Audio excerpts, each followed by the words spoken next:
अस्सलाम वालेकुम नाज़रीन, इस वक्त हम मौजूद हैं दाता दरबार के पास और यहाँ पे जो इस रोड को बंद किया गया था, ये लोग पसंद तरीके साहब के लोगों ने ये रोड जो है वो खुलवा लिया यहाँ से दाता दरबार से।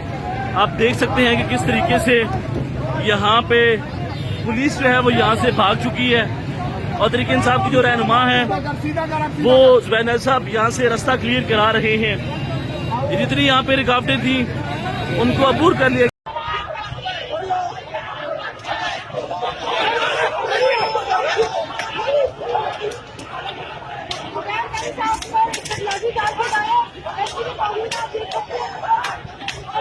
नाज़रीन, इस वक्त मौजूद हम लाहौर के अंदर डॉक्टर यास्मीन अरशद हमारे साथ मौजूद होंगी।